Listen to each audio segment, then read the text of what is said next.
Here's a sentence you might not find on a retirement card. Some of the goals that got you to retirement can quietly undermine it once you're there. The drive, the ambition, the never settle bumper sticker energy that built your 401k and paid off your mortgage. A lot of that same wiring is going to sit in your recliner with you every single morning, tapping you on the shoulder going, hey, what are we accomplishing today? And if you don't tell that voice to pipe down, retirement stops being freedom and turns into a second job you don't get paid for and can never quit. And that's the twist nobody sees coming. Everybody's got advice on how to save for retirement. 10,000 videos on the 4% rule, on Roth conversions, on when to claim Social Security. But once you actually cross the finish line, you're standing there holding a gold watch and a whole lot of free time. And your brain, that beautiful, over-caffeinated goal-setting machine, is still running the same software it ran at 45. So today we're doing the opposite of a goal-setting video. 7 goals that sound noble, sound productive, sound like the responsible thing a retired grown-up should chase, and are secretly stealing the best years you've got left. I'm going to be honest with you on a few of these, so stick around because number 4 is the one almost nobody admits they're guilty of. All right, let's dive in. 1. Turning back the clock to feel youthful. And to be clear, I'm not knocking feeling good. Feeling good is fantastic. Please, feel great. I'm talking about the full-blown campaign to reverse the calendar, the mission to look, move, sleep, and bounce back exactly like you did before your knees started giving you weather forecasts. Look, the anti-aging industry loves you. They have plans for you. They've got a serum, a supplement, a red light panel, a cold plunge tub, and a powder that tastes like brass clippings but promises to make your mitochondria feel 25 again.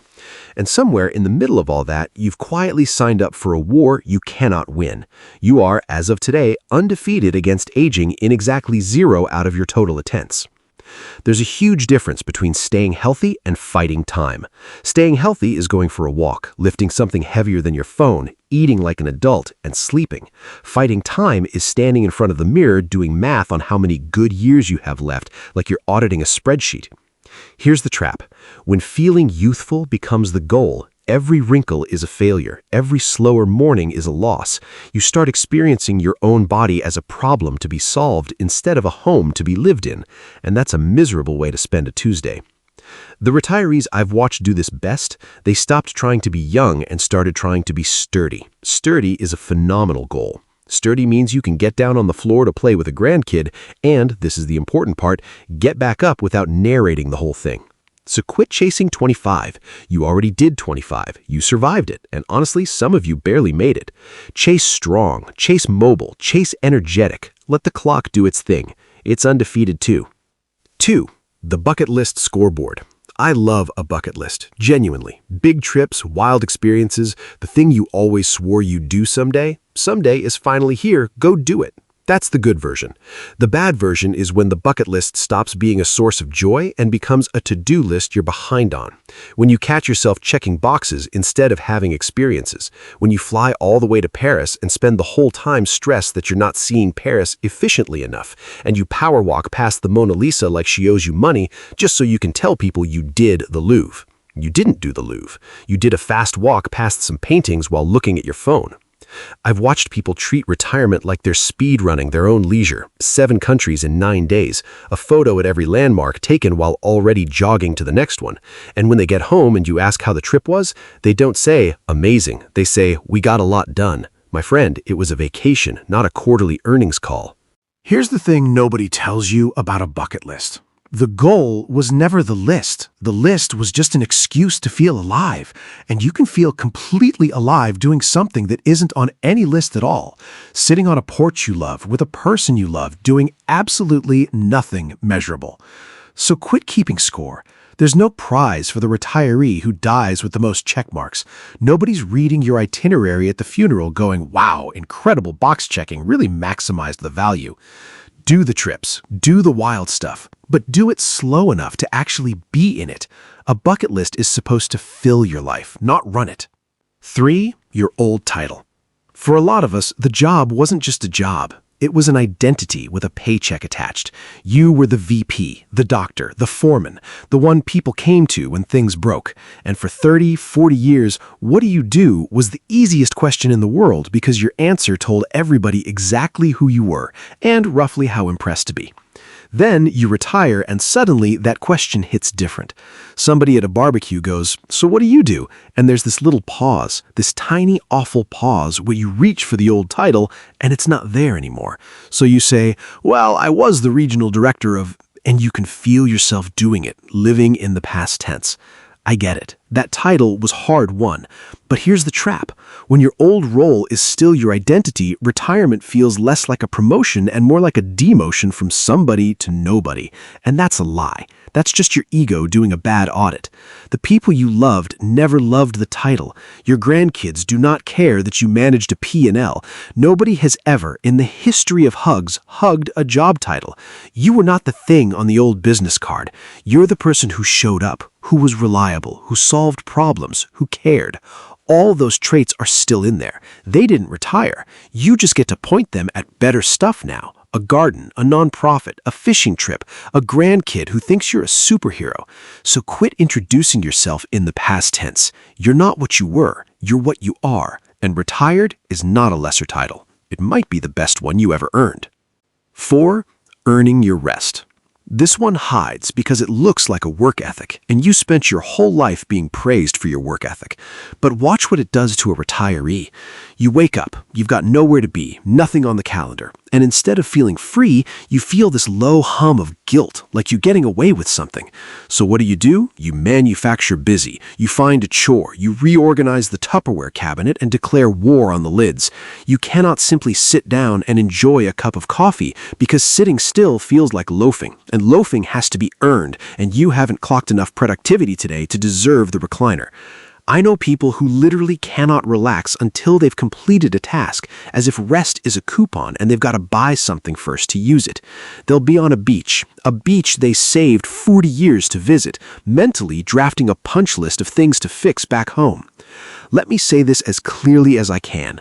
Rest is not a reward you clock in for. It's the whole point. You already earned it. That was the last 40 years. That was the alarm clocks and the commutes and the meetings. The bill is paid.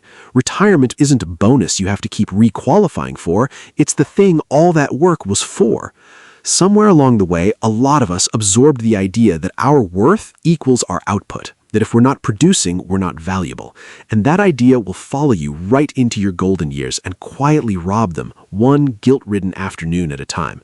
So quit trying to earn your rest. Just take it, sit in the chair, drink the coffee while it's hot. You have permission, and if you need it to come from somebody, fine, it comes from me. You're off the clock. Act like it.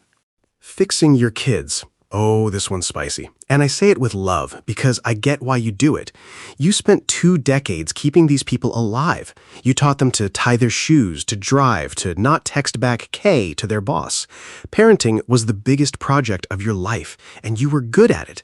Then they grew up. And here's the part your brain refuses to accept. The project is over, but the muscle memory isn't. So now you're 45 years in and you're still trying to fix things. The career you'd have picked differently, the person they married that you have opinions about, the way they're raising your grandkids, which is apparently all wrong. Here's the trap. When fixing your kids is still an active goal, every visit becomes a performance review. They can feel it. You walk in the door and before you've got your coat off, you've clocked that the lawn's too long and the baby's not wearing socks and why is there so much screen time? And your kids' shoulders climb up around their ears because they're 40 years old and still getting graded. The hard truth? Your adult kids are allowed to run their lives badly. That's part of the deal of being an adult. You did dumb stuff too. You just didn't have a parent hovering with color commentary.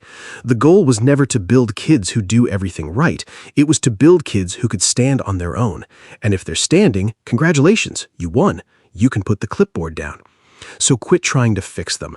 Trade advice giver for safe place to land, because they'll come to you way more often with the good stuff and the hard stuff when they know your house isn't a courtroom. Be the person they want to call, not the one they brace for. That's the whole game now.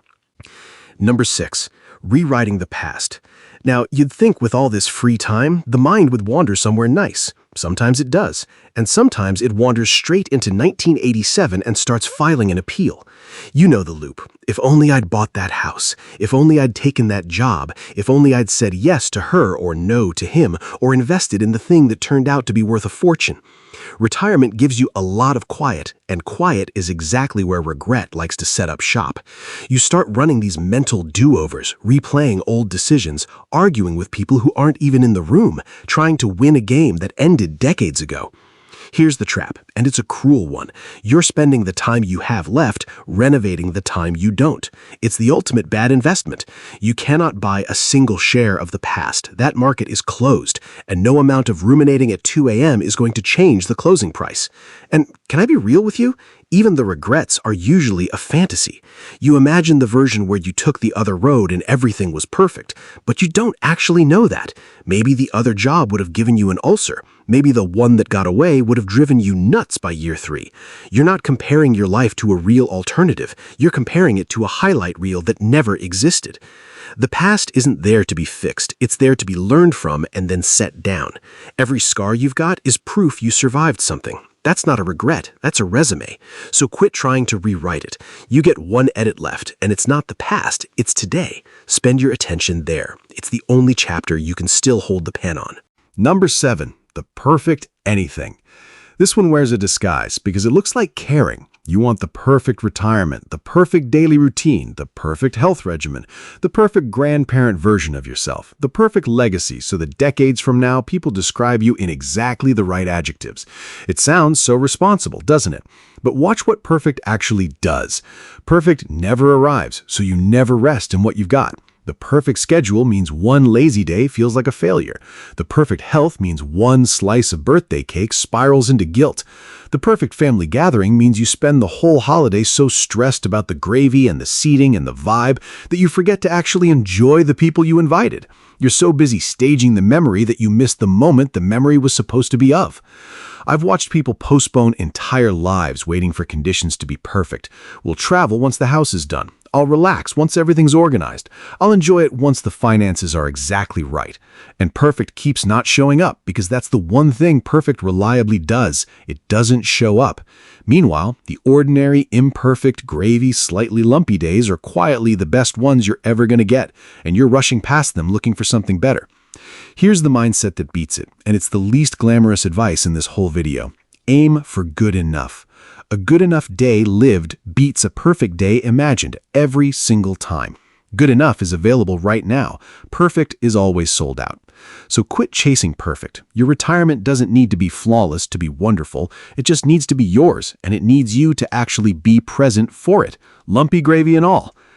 Notice the pattern? Every single one of these takes you out of the present, backwards into who you were, or sideways into who you should be, or forward into some perfect version that never actually lands. And retirement, the good kind, the kind worth all that saving, happens in exactly one place, right here, today, the Tuesday you're actually in. You didn't work all those years to earn a longer to-do list. You earned the right to stop chasing. That's the real freedom nobody advertises. Not the freedom to do more, the freedom to finally, gloriously quit. So here's my question for you. Which one of these 7 are you still chasing? Be honest. Drop it in the comments. Number 4 and number 7 get the most confessions, so you're in good company either way. If this hit home, do me a favor and hit that like button, and subscribe if you want more real talk about actually enjoying the money and the years you worked so hard for. Take care of yourself out there, and for once in your life, stop trying to accomplish something and start enjoying the accomplishments. I'll see you in the next one.